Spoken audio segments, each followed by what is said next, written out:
Welcome to the only daily podcast focusing on compliance news of the day. Each morning, start your day with a cup of coffee and Tom Fox, the voice of compliance, to hear about 4 of the top compliance, corruption, or leadership stories you will need to start your day.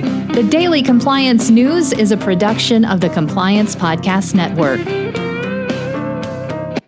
First, a word from our sponsor.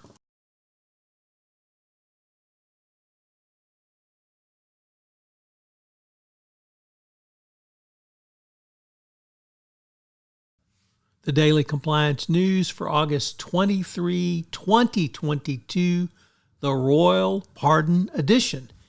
And this story comes to us from Bloomberg. The longest-serving leader of Malaysia, Mahathir Mohamad, sees a 50-50 chance that the disgraced ex-premier Najib Razak will eventually receive a royal pardon for his role in the 1MDB case. Talk about corruption at the top. You can't get much better than that.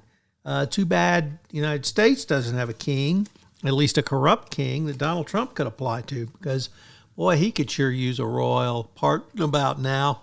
Oh, well. Good luck, Malaysia, is all I have to say.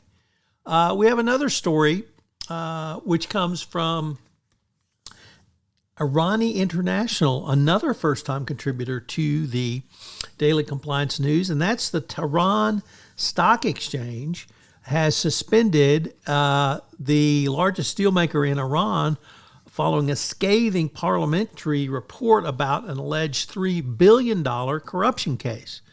No word on FCPA implications. Nevertheless, the chief executive of the TSE said that the trading of the company's stocks had been suspended and will not resume until further information on the company's financial affairs become clear.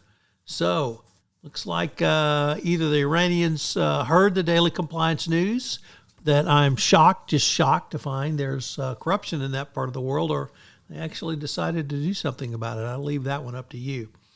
Next comes story from Bloomberg, another story from Bloomberg, this one about Credit Suisse. And Credit Suisse is thinking about breaking up with the trading unit that brought it huge profits, but also cost the bank literally billions of dollars in fines. The banking unit is well known and one of the riskiest Credit Suisse units, and it has its roots back some time, but it really demonstrates risk tolerance, and what is risk. Your risk tolerance can change throughout the life of a business unit, particularly if it gets in trouble, either through bribery, corruption, or other white-collar crime, money laundering, export control, etc. But kudos to Credit Suisse for recognizing their risk profile might have changed.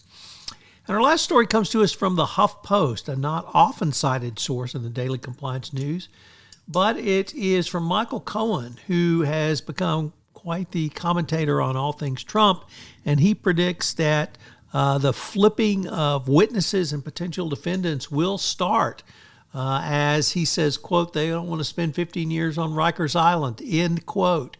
Well, boy, that's probably true. The Daily Compliance News is a production of the Compliance Podcast Network and a proud member of C-Suite Radio. Thanks so much for listening. I hope you'll join me again tomorrow.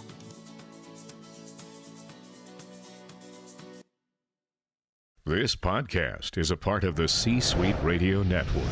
For more top business podcasts, visit c-suiteradio.com.